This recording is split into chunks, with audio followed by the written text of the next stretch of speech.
اس کا اول کوئی نہیں، اس کا آخر کوئی نہیں، وہ کسی زمانے میں نہیں ہے، کسی جگہ میں نہیں ہے۔ تو یہ کہنا اللہ سب جگہ موجود ہے، یہ اسلام کی تعلیم میں نہیں ہے، یہ ہندو کی تعلیم میں ہے۔ قرآن خود جگہ جگہ کہہ رہا ہے بھلا اس سے تم ڈرتے نہیں ہو جو آسمان میں ہے۔ تو جو اللہ کا مطلب ہے وہی ہمارا مطلب ہے۔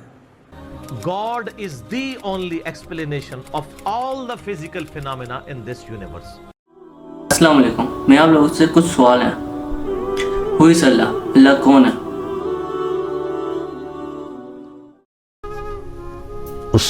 اس کا اول کوئی نہیں، اس کا آخر کوئی نہیں، وہ کسی زمانے میں نہیں ہے، کسی جگہ میں نہیں ہے۔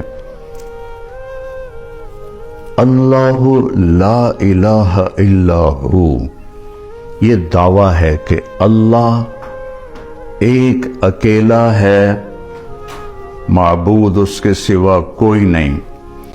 اس لیے دیکھ لیں قرآن پاک میں 1000 سے زیادہ آیات جو ہے نا وہ سائنس کی فیلڈ سے ریلیٹڈ ہیں، جس کو ہم سائنس کے فزیکل فینومین آف نیچر کہہ رہے ہیں۔ اللہ تعالیٰ کی قدرت کے یعنی جو مظاہر اس کائنات میں پھیلے ہوئے ہیں۔ God is the only explanation of all the physical phenomena in this universe.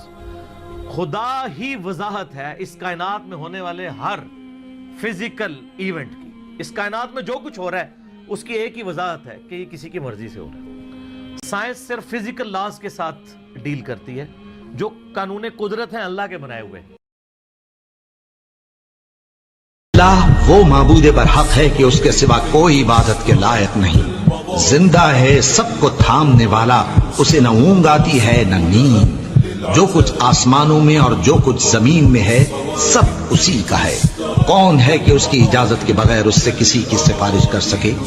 جو کچھ لوگوں کے روبرو ہو رہا ہے اور جو کچھ ان کے پیچھے ہو چکا ہے اسے سب معلوم ہے، اور لوگ اس کی معلومات میں سے کسی چیز پر دسترس حاصل نہیں کر سکتے۔ ہاں، جس قدر وہ چاہتا ہے اسی قدر معلوم کرا دیتا ہے۔ اس کی بادشاہی اور علم آسمان اور زمین سب پر حاوی ہے، اور اسے ان کی حفاظت کچھ بھی دشوار نہیں۔ وہ بڑا عالی رتبہ ہے، جلیل القدر ہے۔ ہر ایک انسان کی الگ الگ سوچ ہے۔